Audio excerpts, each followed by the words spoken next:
हाँ। चिल्ला रहे थे लेकिन कोई सुनवाई नहीं हुआ। बाद में 2 पुलिस आए, एक ऊपर चढ़ा, एक इधर पे चढ़ा। लेकिन तब फिर बाद में सब लोग कहे बच्चों को बचा लो, बच्चों को बचा लो कृपया करके। तब सब लोग 2 बच्चों को बचाए, 2-3 बच्चों को ले बचाए। हम भी कह रहे थे कि हमको भी बचा लो, नहीं तो हम मर जाएंगे, लेकिन कोई नहीं मेरा सुना। मेरे लगे भी पुलिस था लेकिन मैं कोई नहीं सुना। 2 बस खाली पुलिस आया थे और सब बेहोश हो रहे थे, मर रहे थे, लेकिन कोई पुलिस नहीं हुआ।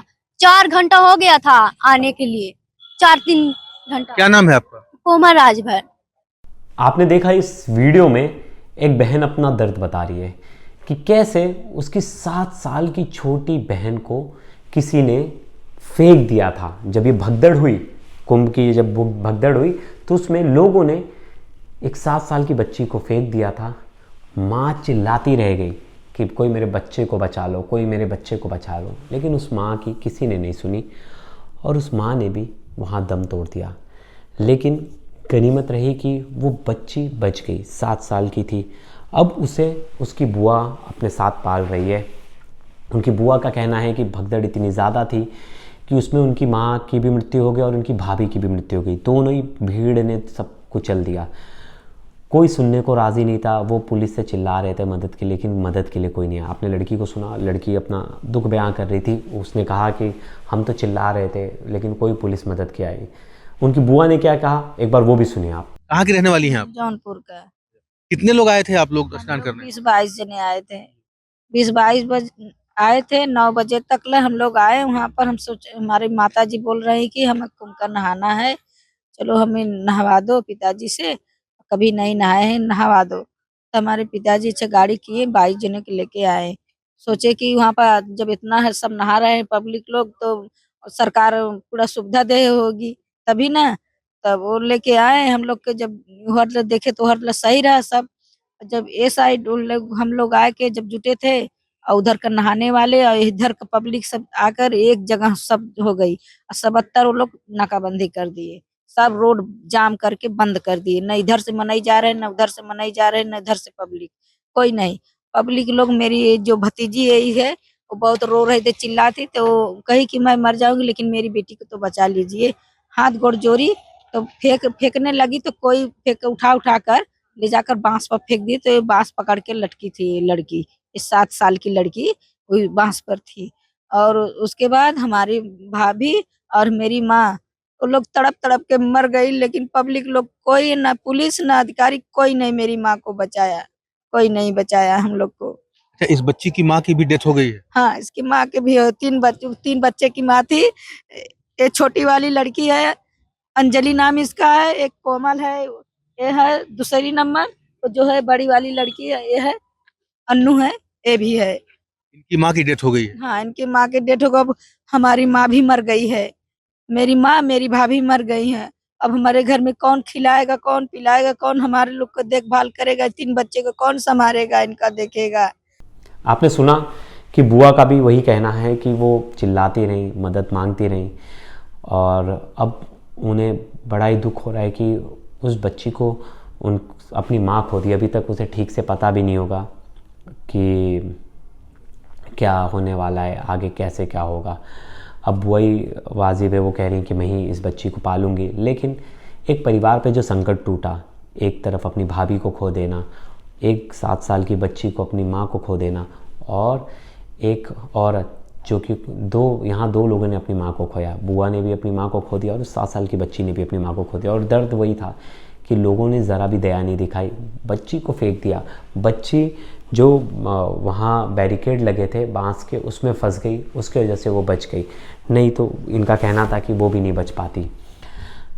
इस हादसे ने बहुत सारी चीज़ें मतलब सोचने पे मजबूर कर दी हैं कि अगर आप कहीं भीड़ भाड़ में जा रहे हैं तो मुझे लगता है कि आप सरकार से ज़्यादा अपने पे आप पे भरोसा रख के जाइए कि भाई भीड़ में जा रहे हो तो आपके ज़िम्मेदार आप खुद होगे, क्योंकि सरकार और प्रशासन कब फेल हो जाए कुछ पता नहीं।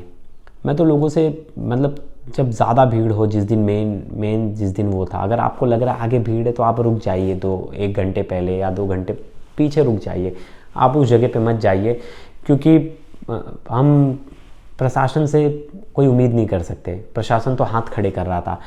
पहले दिन बहुत सारे लोगों की बाइट आई, भगदड़ की बात कोई नकारा जा रहा था कि कोई भगदड़ हुई नहीं। बहुत सारे पुलिस ऑफिसर्स की बाइट आई, जो पुलिस ऑफिसर्स का बयान आया वो कहें वो बच रहे थे कि कोई भगदड़ नहीं हुई, किसी को पता नहीं कुछ। कल ही एक ललन टॉप की एक इंटरव्यू में डीआईजी कह रहे हैं कि हमें तो नहीं पता इस साइड कोई भगदड़ हुई है, जो घाट के दूसरी तरफ भगदड़ हुई, उनको उस बारे में जानकारी नहीं। वहीं उन्हीं के पुलिस प्रशासन के कांस्टेबल मदद मांग रही है, उसका वीडियो भी वायरल है कि फोर्स भेजिए, यहाँ भगदड़ हो गई है। और ऐसे में डीआईजी साहब का कहना कि मुझे इसके बारे में पता नहीं पता ये ऑफिसर्स कौन से दुनिया में थे, या इन्हें सब कुछ पता हुए ऐसे अनजान बन रहे कि जैसे इन्हें कुछ नहीं पता। सवाल उठ रहा है कि ये सब हुआ कैसे, इतनी बड़ी गलती हुई कैसे। तो उसका जो मुख्य कारण बताया जा रहा है एक ही है कि कोऑर्डिनेशन और जो अधिकारी थे उनका डिसीजन मेकिंग एंड वक्त पर 27 तारीख से जो वीआईपी प्रोटोकॉल था उसके बाद जो बहुत सारे पंटू पुल ट्रायल के दौर पे बंद किए गए, वो मेला अधिकारी की तरफ से लिया गया। डीआईजी इनके मिली जुली जो डिसीज़न है उसके बाद बहुत सारे पंटू पुल बंद कर दिए गए, जिसके बाद जो 6 अब क्या हो गया कि जो लोग संगम पर आ रहे थे अब उनको घूम के 6 किलोमीटर जाना पड़ता, तो वो लोग संगम पे ही सो गए। अब बोले अब 6 किलोमीटर कौन जाए, यहीं आराम करते हैं, अब वापस से उतना चल के जाना पड़ेगा, जिसकी वजह से उस जगह पे बहुत ज़्यादा भीड़ आ गई। अब भीड़ आ गई तो इतना सडन था, कोई ऐसा कहना है इनका, लेकिन लोग वो जो अब आपने इस लड़की को सुना, ये लड़की तो कह रही है कि 3 घंटे तक कोई नहीं आया, मतलब 3 घंटे तक ठीक से मदद नहीं मिल पाई। तो आप समझ रहे हैं स्थिति कितनी ख़राब थी। और ये डिसीजन जिसने भी लिया, क्या उसे ज्ञात नहीं था, क्या वहाँ कोई सीनियर आला अफसर नहीं था जिसने पहले भांप लिया हो कि भाई भीड़ है। क्योंकि कमिश्नर की बाइट तो मैंने देखी, कमिश्नर का मैंने वीडियो देखा, कमिश्नर कह रहे हैं कि भीड़ बढ़ने वाली है, आप निकलिए, नहीं तो भगदड़ वाली सिचुएशन हो जाएगी।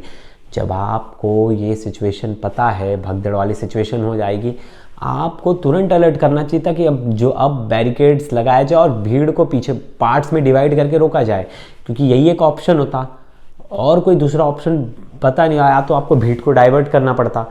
बस यही 2 ऑप्शन थे। लेकिन उस समय, अब प्रेजेंट सिचुएशन में, उस थोड़े से समय में क्या कुछ हो गया ये उन्हें पता नहीं चला, जिसके बाद इतनी बड़ी भगदड़ हो गई। लेकिन सवाल वही है कि कब उन लोगों के नाम आएंगे सामने जिनकी गलतियों से इतना बड़ा भगदड़ हो गया।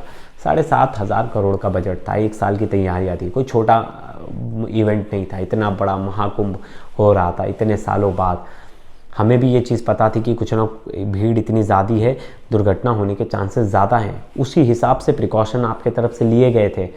इनवाइट भी किया, मतलब बोला जा रहा था कि आइए कुंभ नहाइए, लेकिन अब जिनके घर वाले इस कुंभ में गुजर गए, अब उनका दर्द तो कोई नहीं समझ सकता, ना ही कोई राशि उनके दर्द को पूरी तरह से भर पाएगी। हाँ, एक तरह से एक मॉनेटरी हेल्प तो ज़रूर मिल जाएगी, लेकिन जो लोग गुजर गए हैं उनके लिए तो ये उनके परिवार के लिए बड़ा ही दुखदायक समय है। और कार्रवाई जल्दी होनी चाहिए, इन्वेस्टिगेशन जल्दी होना चाहिए, जो दोषी हैं इसमें उनके ऊपर सख्त कार्रवाई होनी बहुत ज़रूरी है।